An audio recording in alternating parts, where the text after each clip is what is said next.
Hi there, this is Unmesh from PiXimperfect, and today I have a question for you. What do you think makes an action or a preset to be as huge as nearly a gigabyte? Well, just a couple of days ago I came across this Photoshop extension that was 900 MB in size, and it claimed to create highly realistic paintings out of your photos. Just look at the examples. They do look like real paintings painted by professionals on canvas, isn't it? But more often than not, we come across these plugins, LUTs, extensions, and all of that sort of stuff. And while it's advertised, it works amazingly, fantastically, if that's a word, and breathtakingly on those sample images. But when we buy them or download them and we slap it on our image, it honestly turns out to be total trash. I'm not saying all plugins and actions are like that, but you know and I know that we have come across those a lot. Today we're going to be looking at the Real Paint Effects Photoshop extension and how it holds up when we throw our images on it. So without any further ado, let's get started.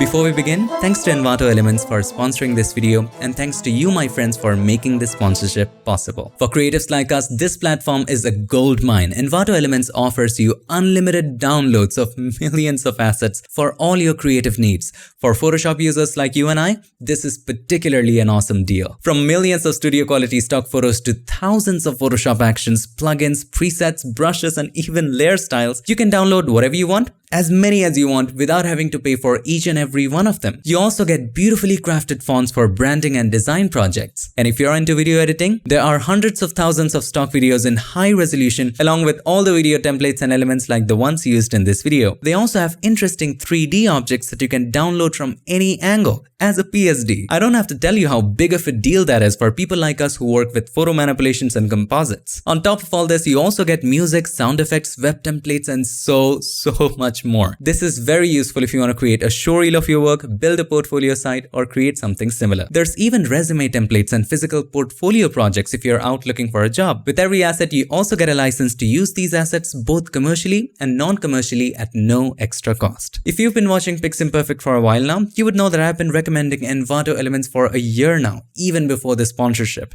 And most of the images that you see in our tutorials are licensed from there. Check out Envato Elements using the link in the description and get 70% off for the first month. That means get access to all the assets, everything we talked about, including the one that we are featuring today for less than $10. Amazing deal, isn't it? So check the link in the description. Let's get back to the video. For me personally, a good plugin, panel, or action is the one which, number one, is effective. Number two, customizable. Effective as in, it should create good results. It should create the results we are expecting. That is advertised. Number two, customizable. That is, having the ability to change the parameters of the effect after we apply them. Make sense? Let's examine how the Real Paint Effect stacks up in both of these aspects. So whenever I've covered a plugin in the past before, a lot of you have suggested to also cover how to install that plugin because it can get a little complicated sometimes. Alright, but this is a little straightforward.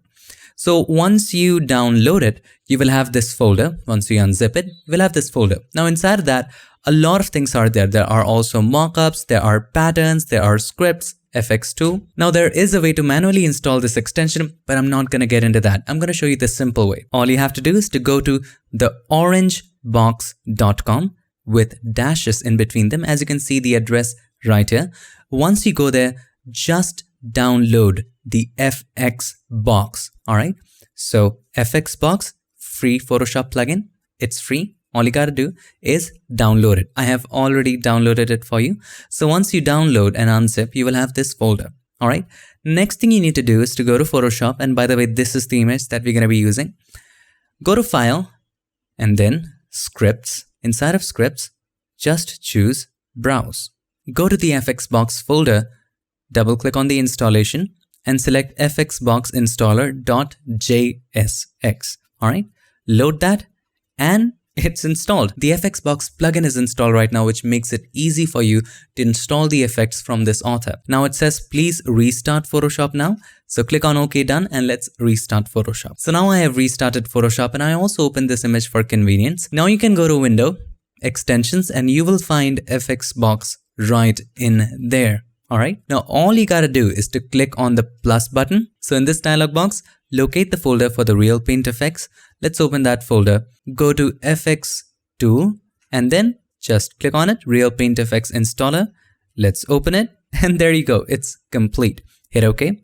Now once you click on this effect and once you click on apply, a dialog box will show up. Now inside of this dialog box, all you have to do is to click on load as tools.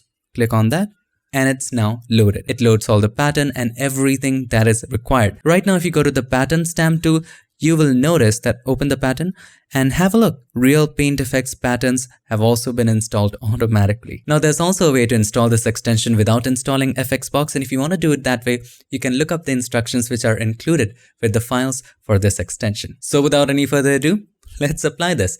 So open the FXbox panel. Now inside that you will find it. Click on that and simply click on apply this effect.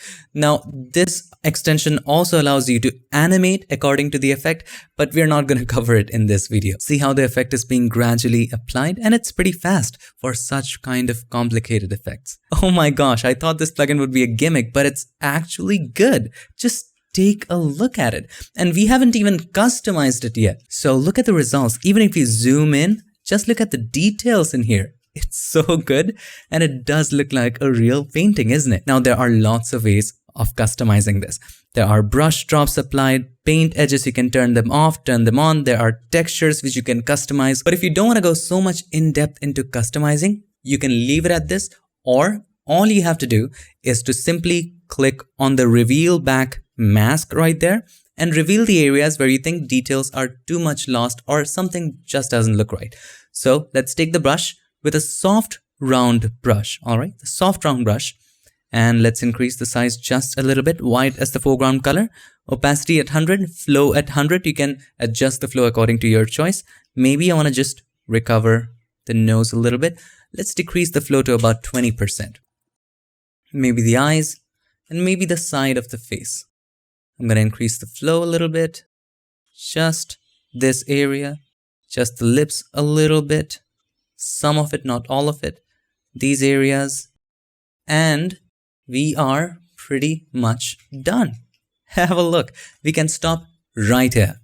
Now, you can continue watching the video if you want to learn how to customize it even more and make it absolutely dramatic. So this is how we work with it if we just wanted to click a button and do very minimal adjustments, and it still looks very, very good, doesn't it? Now let's start with some advanced customization. Let's get back to where we were. Let's paint everything with black like it was before. So this is just after applying the extension. Once you have applied it, have a look below. There is something called paint levels, and it has been painted in a lot of levels. Let's open that up. All right. So I'm going to turn off a lot of them. Most of the ones at the very top. Okay. Let's also turn off the medium brush. So first, strokes were made with large brush, all right. On top of that, medium brush for a little more details, small brush for more details, and then lines and details. And on top of that, there's this refiller for extra details. Now we can use these layers to determine which area has more details and which areas have less detail, all right. So all you have to do is to turn off everything except the last one, the large brush. For me, and according to my taste, I want the background to be stroked with large brush and nothing else. All right. So we're going to leave the background to large brushes. And now let's turn on medium brush on top of it. It's layering, right? So for the medium one, we don't want to apply it in the background. So hold the Alt key or the Option key, click on the mask button to create a negative mask. Now take the brush, flow and opacity at 100. And you can take the soft round brush. If you want to give it more time, you can take an advanced oil painting brush or something similar. But I'm just going to do it with a soft round brush and just paint in the subject area. Don't paint on the areas where you want large strokes.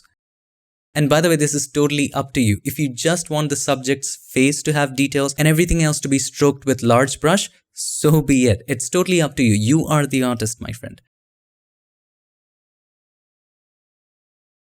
To look at the mask, you can hold the Alt key or the Option key, click on the mask to see it, and fill up the missing areas.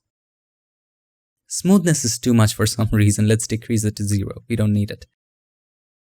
Looks pretty good. Let's hold the Alt key or the Option key, click on the mask to bring it back. And just make sure we have painted all of it. Zoom out. See, we have left out these areas. In fact, I'm having an idea right now. What if we leave these areas to large brushes? So paint with black again in these areas, and you can decrease the flow if you wish to. So 20, and then just paint some areas just to have them with large brushes. Just some areas. Alright, looks pretty good. Now let's turn on the next paint level. So let's move up, turn on small brush, and then again hold the Alt key or the Option key and click on the mask button to create a negative mask. We will do the same thing, paint with white on the areas where we want more details. Increase the flow.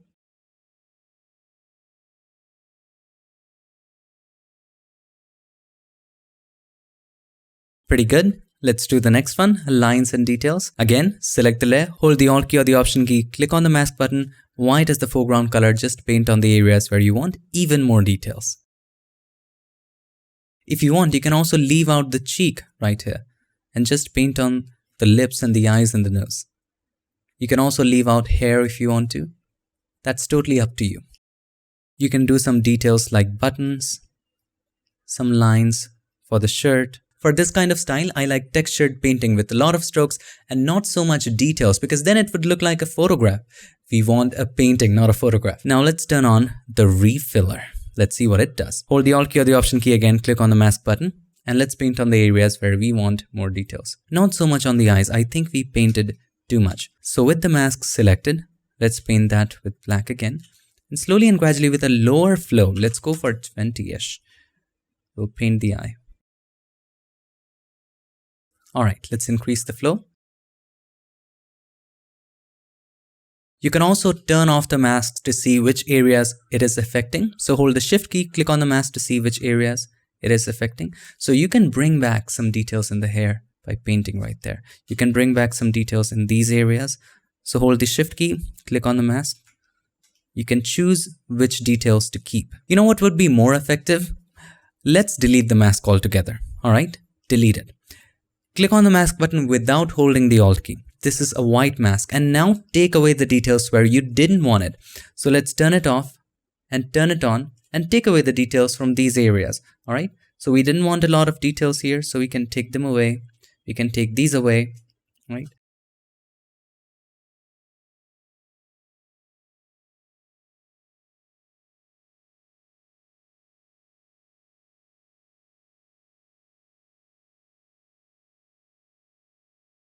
This looks good to me. Let's examine the entire painting in close-up. So if I turn off the mask, do we get enough details here? No, not much details. What about this area? If you turn it off, you get too much details in here. If I turn on the mask, now that begins to look a little realistic. You may want to bring it back in certain areas. When I turn off the mask, there's too much details and it begins to look like a photo. Look at the texture right there. It is a photo. We don't want that to happen. So let's turn on the mask. And we can bring back the details in the corners if you want to. A little bit, not too much. Alright, so that looks pretty good to me. Now let's collapse paint levels and now have a look. It looks so much better than before. Now we can get back to reveal and only reveal the areas which are creating a problem. So for example, have a look at this dot right there. A couple blemishes here and there. That's all you have to reveal. So select the mask.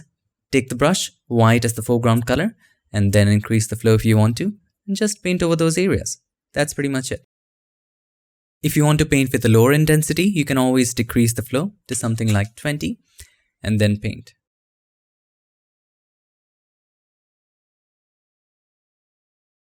Let's bring back the edge of the portrait.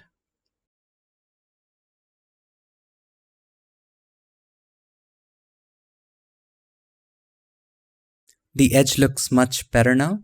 If you want, you can also paint slightly on the edge of the hair, but I'm going to leave it to less details. Alright, looks pretty good. We have brought back the edge. Everything looks nice. Just painting a little bit here and there. Alright, so let's take a look. Here's the before and here is the after. We brought back a lot of details, didn't we? Also, when I look at it, there's a spot on top of the eye. Let's paint on that and simply take it away. As easy as that. Alright, zoom out, looking pretty nice. Now let's customize the textures a little bit. If you scroll up, you would see there's a layer group called textures, extra textures right there. And right now, broken wall texture is turned on. If you zoom in, you would have a look. If we turn it off, that texture is going to get away. All right. So let's turn it on. Broken wall texture looks pretty good. What if I also turn on broken wall texture? That was actually broken wall texture 2. So this is also nice, isn't it? So we can keep both of them turned on if we want to. You can also keep all of them turned on if you want to. There are lots of textures right here that you can try. Let's also turn on old canvas texture. Just adds a little bump here and there, makes it a little more interesting. But it also adds a lot of details on the face. So we also want to avoid that. For that, we can always use masks. So let us select broken wall texture 2 and create a mask by clicking on the mask button right there. Now you can take the brush, black as the foreground color, flow 20% is fine. Just paint on the face. You want to take it away from the face. Not so much textures we want over there. See, it's getting a little better right there. See? Okay, pretty good. Now, what if we want more texture? Let's make a copy of it. Press Ctrl or Command J. Look how nice the textures are right now, but it's kind of too overpowered. So let's decrease the flow to opacity to about 45 and have a look. A lot more textures looks a lot more realistic. Now when I look at it right here, one texture looks really strange. So we need to find out what that texture is. I don't think it's any of them. If we turn off all the texture, it's still there. I think we need to go to reveal to get it back. So let's get back to reveal back layer and click on the mask and then paint that area with white. All right. Now let's get back to textures, and the textures look really nice at this moment. Now how about we do a little bit of color grading of our own to make it even more interesting. So let's start with a simple LUT. And this is something that I slap on everything. That is crisp warm. And if you've been watching PiXimperfect, you know it's my favorite. So at the very top, above extra textures, let's just collapse that. Click on the adjustment icon and then choose color lookup. And we're going to simply choose crisp warm. It's really good for paintings and adding warmth, and have a look at it. Now it's creating a lot of shadows. So we want to take it away from the shadows. So double click on the right hand side of the layer and just take the slider of the underlying layer from left to right. Hold the Alt key or the Option key to click on it and break it apart. Take it all the way apart. There you go. Have a look at it. So here's the before, here's the after. It looks so much warmer and nicer, isn't it? So let's decrease the opacity to about 90. That looks okay. Now what if we slap on our own textures on it? So I have a texture that we can add. Let's just drag it and drop it. And you can find a lot of textures online. And you can even create your own texture by taking a photo of the wall or anywhere you go. There are lots of ways of creating your own textures if you want. So let's change the blend mode to overlay. Oh my gosh. Isn't that amazing? Let's change the opacity to about 80 and have a look at it. Here's the before, here's the after. Makes a hell lot of difference. Now, in my opinion, if you ask me, the background looks a little too dark. In real paintings, we do add a little bit of shading around the face, right? What if we do it right here? Let's do a little bit of brightening around the face. All right. So let's do it under everything, just above the painting right here. Let's create a curves adjustment layer so that all the effects are applied on top of it, and just brighten it. Okay.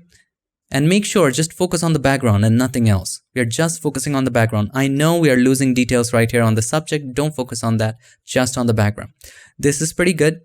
Now select the mask, press Ctrl or Command I to invert the mask. Take the brush, take a soft round brush and just paint on the background.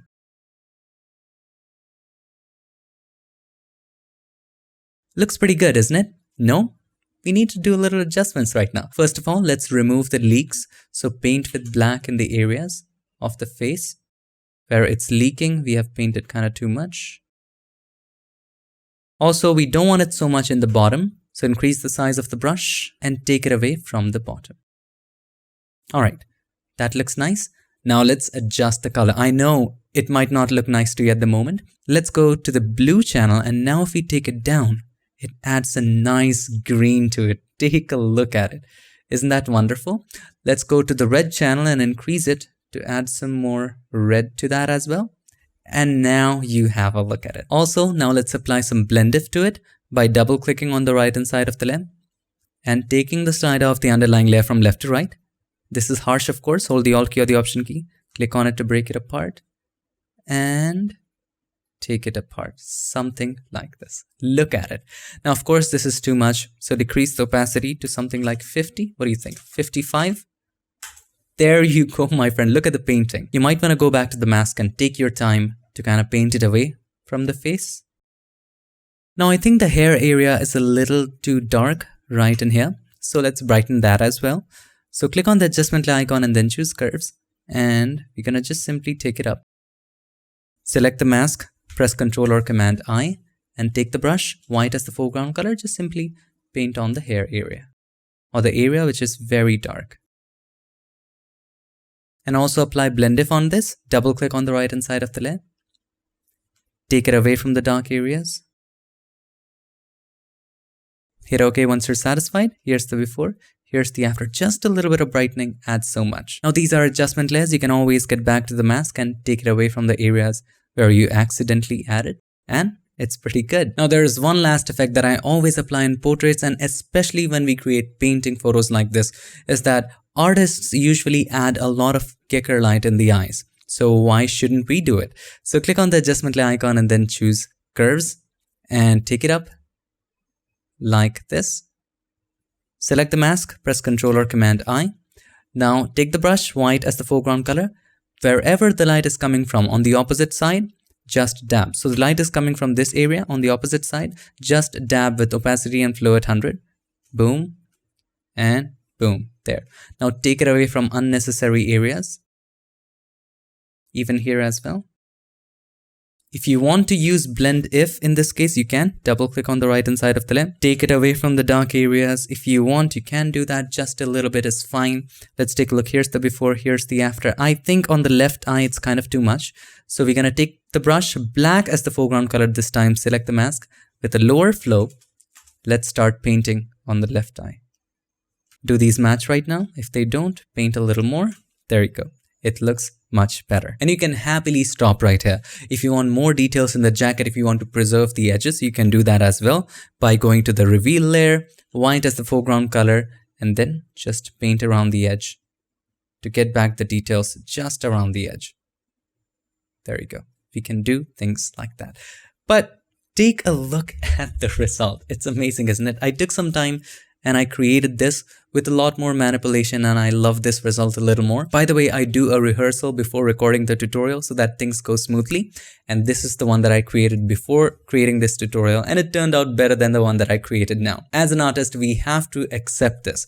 There are certain things which you just cannot recreate. And more often than not, sometimes when you create something and it's so beautiful, you want to recreate it, it never happens. The best thing to do is create something new. So in my opinion, the Real Paint Effects is an excellent extension because it fulfills the two criteria that we talked about before. Number one, effectiveness. It does create amazing results, and it creates results as advertised. Number two, customizability. It is absolutely customizable. You can change how much large strokes you want, how much medium strokes you want, how much details you want. You can reveal back the areas. You can change the textures. You've got lots of options. You can buy plugins like these online for about $15 to $20. However, I recommend Envato Elements because once you subscribe to it, you get access to this and thousands more, and also stock photos, stock videos, and everything we talked about for just $10 or less for the first month if you sign up using the link in the description. Thank you so much for watching this video. I hope I could show you something new, and I hope to see you again in my next one. Till then, stay tuned and make sure that you keep creating.